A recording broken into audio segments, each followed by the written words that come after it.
We are going to start now IELTS General Writing Task 1. But today we are going to consider informal letters, the writing style of it.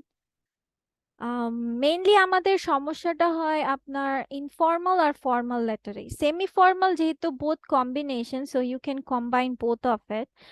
আর সেজন্য এই দুটোকে combine করার জন্য কিন্তু আপনাকে পৃথক পৃথক আইডিয়া বা কনসেপ্টটাকে মাথায় রাখতে হবে। So let's just explore that what is informal letter and how does it work and what things you should need to consider when you are going for your writing. So first let's go an example like you should spend about 20 minutes on this task. A friend who lives in another country has invited you to come and stay with him or her on your next holiday. You are too busy to accept the invitation. Write a letter to your friend in your letter. Thank him or her for the invitation. Explain why you cannot come.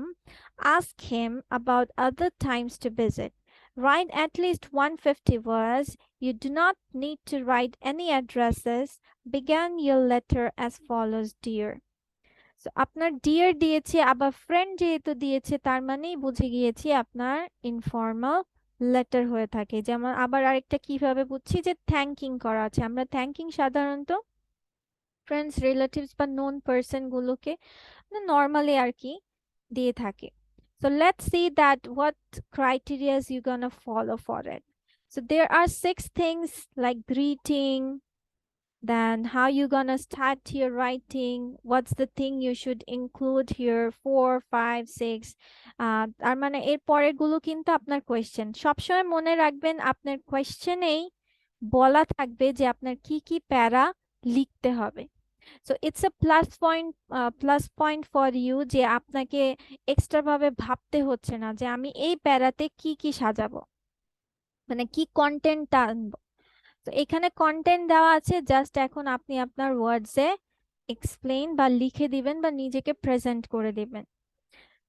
So এগুলো করার পরে last of all thanks আপনার হচ্ছে আপনার ending greetings দিয়ে, তারপর আপনার ফ্রেন্ডের নাম লিখে সাইন অফটা লিখে দেন আপনার নাম দিয়ে ওয়ার্ডস এর নাম লিখে দিলেন। নাও লেটস সি যে এই যে এখানে আমি যে 6 1 2 3 4 5 6 এই 6 স্টেপস যে আপনাদেরকে এখানে লিখিয়েছি, let's explain little bit more about it.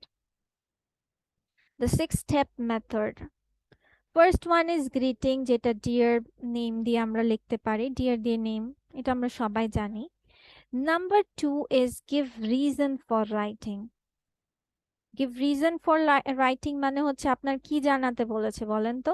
A friend who lives in another country has invited you to come and stay with him or her on your next holiday. You are too busy to accept the invitation. Write a letter to your friend. In your letter thank him or her for the invitation. So এটা হচ্ছে আপনার reason যে আপনি কি করছেন, কিসের জন্য লেটারটা লিখছেন, তাকে থ্যাংক ইউ জানানোর জন্য বা কি ধন্যবাদ জানানোর জন্য। সো আপনি লিখলেন I am writing to thank you for your invitation. Then third one, give background information. কি বলেছে, ফার্স্ট ওয়ান আপনার গেল গ্রিটিং, সেকেন্ড ওয়ান আপনার বলল যে আপনার রিজন মানে থ্যাংক হিম অর হার, যেমন explain why you can't come. Explain মানে হচ্ছে এটার রিজন, রিজন দিতে হলে অবশ্যই আপনাকে কি দিতে হবে, উপরে যে তথ্য আছে ব্যাকগ্রাউন্ড ইনফরমেশন। আচ্ছা, let's just know that what is background information. Background information মানে হচ্ছে আপনি অলরেডি যে তথ্যটা জানেন সেটার উপর ভিত্তি করে আপনি এক্সপ্লেনেশনটা দেওয়া। যেমন হচ্ছে এখানে আপনার ব্যাকগ্রাউন্ডে কি বলেছে, আপনি থ্যাংক ইউ জানালেন, আপনি এবার হচ্ছে এবার explain the situation, explain why you can't come. এখন যে আপনি এক্সপ্লেনেশন দিবেন যে ওয়াই ইউ ক্যানট কাম, এটার তো একটা রিজন আপনাকে এখানে বলে দিয়েছে। যেমন কি বলেছে যে you are too busy to accept the invitation. এই ইনফরমেশনটাকে আপনাকে ইউজ করতে বলেছে, and this information is known as background information. মানে হচ্ছে অলরেডি আপনাকে মানে হচ্ছে এখন ধরেন এবার আমি লালবাগ কেল্লা সম্পর্কে আপনাকে জিজ্ঞেস করলাম, বা আপনি লালবাগ কেল্লা সম্পর্কে কিছু লিখতে যাচ্ছেন। এখন আপনি যদি নাই জানেন হোয়াট ইজ লালবাগ কেল্লা, তাহলে কিন্তু আপনি লিখতে পারবেন না। আপনার কিন্তু অলরেডি কিছু না কিছু নলেজ আছে, ও আচ্ছা লালবাগ কেল্লা হচ্ছে একটি ঐতিহাসিক স্থান, এখানে হচ্ছে আপনার ডিফারেন্ট সর্টস অফ থিংস হয়ে গেছে, বা হিস্ট্রি ব্যাকগ্রাউন্ড আছে। তো আপনি বলতে পারেন যে ব্যাকগ্রাউন্ড বলতে হচ্ছে ইতিহাস বোঝায়। তো এখানের ইতিহাস হচ্ছে আপনার এক্সপ্লেন কেন, যে আপনি খুব বিজি ছিলেন সেজন্য আপনি যেতে পারছেন না। So it's very kind of you, but unfortunately I won't be able to make it due to my very hectic work schedule. You are too busy to accept the invitation, এটা কিন্তু আপনি সরাসরি লিখছেন না। আপনি কি লিখছেন, একটু কথাটাকে ঘুরিয়ে, বাট আপনার প্রিভিয়াস নলেজ বা ব্যাকগ্রাউন্ডটাকে, ইনফরমেশন যেটা আছে সেটার উপর মেনটেন করে, যে আপনার হেক্টিক ওয়ার্ক স্কেডিউল চলছে, that's why you cannot attend the function. Let's go with the fourth point, which is explain situation in detail.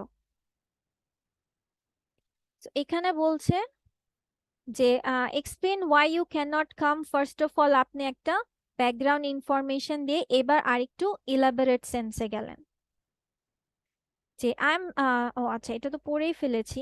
Then let me explain my situation in more detail.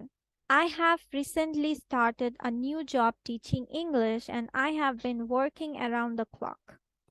I don't mean to complain. I have been enjoying it immensely. The school I'm working at is actually my old high school. It's really quite interesting teaching with people who used to be my teacher.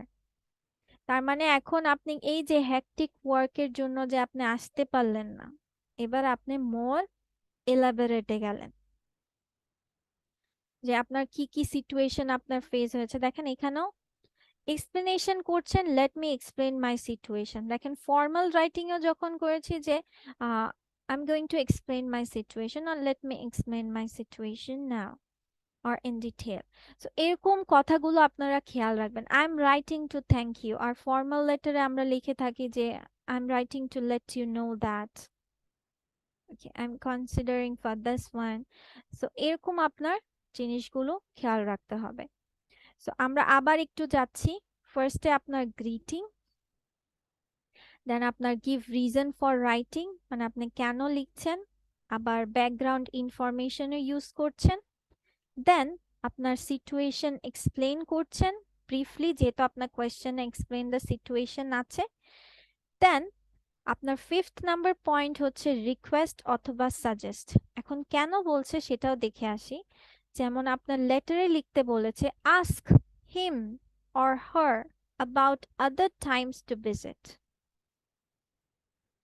About other Times to visit, এখানে আপনি কি করছেন, request করবেন যে হচ্ছে অন্য কোনো সময় আপনি, বা সাজেশন চাচ্ছেন যে আপনি কি অন্য কোনো সময় দেখা করতে পারবেন কিনা। So could you let me know of another time you will be free? I would love to come to stay. I'm interested in seeing your new house and meeting your wife. I will be free in the new year because of school holidays, and I will also be free in winter. I would certainly love to escape the cold to visit you then. এখানে আরেকটা জিনিস কি আপনারা লক্ষ্য করেছেন, অনেক কিন্তু contractions use হয়েছে, আর আমরা সবাই জানি যে ফর্মাল লেটার্সে you can use contractions, but in formal letter you need to skip that. So আমরা ফিফথ পয়েন্টও কি পেলাম প্রশ্নের মধ্যে। তার মানে আপনার দেখেন তিনটা কিন্তু সরাসরি আপনি প্রশ্নেই পেয়ে গেলেন, তিনটা প্রশ্নে গ্রিটিং, আর এখানে এডিশনাল আপনার দিতে হয়েছে কি, যে গিভ ব্যাকগ্রাউন্ড ইনফরমেশন, যেটা আপনি ফার্স্ট প্যারাতেই দিয়ে দিচ্ছেন, যে I am writing to thank you for your invitation, it's very kind of you but unfortunately I won't be able to make it due to my very hectic work schedule, যেটা আপনার first প্যারাতেই দিচ্ছেন। মানে first প্যারাতে তো আমাদের যখন বলে যে যে আপনার লেটারটা কি নিয়ে লিখছেন, তো সেখানে কিন্তু আমরা দিয়ে দিচ্ছি। সো 6 হচ্ছে ending, sign off and your name. তো এটাতে তো আর কোনো ঝামেলা নেই। এন্ডিং মানে আমরা বুঝি শেষ করব, thanks for listening to me, or take my regards, give love to your elders, মানে এগুলো হচ্ছে নর্মাল আপনার সাইনিং অফ। তারপর সাইনিং অফ আপনার your loved person or your friend, or এভাবে লিখে আপনি আপনার নামটা লিখে দিলেন। So these are the 6 things you need to consider in informal letter writing. আর গ্রামার পার্ট বলেন, হচ্ছে টেন্স বলেন, প্রিপোজিশনস বলেন, এগুলো তো অবশ্যই আমাদের মাথায় রাখতে হবে। গ্রামার পার্টস তো রাইটিং যেহেতু আপনারা লিখছেন, অবশ্যই গ্রামার পার্টকে মেনটেন করতে হবে। আপনার টেন্স ঠিক আছে কিনা, ভার্বস এর ফরমেশন, পার্টস অফ স্পিচ গুলো ঠিকমতো, adjective, adverbs, prepositions, nouns, articles এগুলো ঠিকমতো পজিশন করছেন কিনা, সেগুলো আপনার তো অবশ্যই খেয়াল রাখতে হবে। So this is all about our informal letter writing.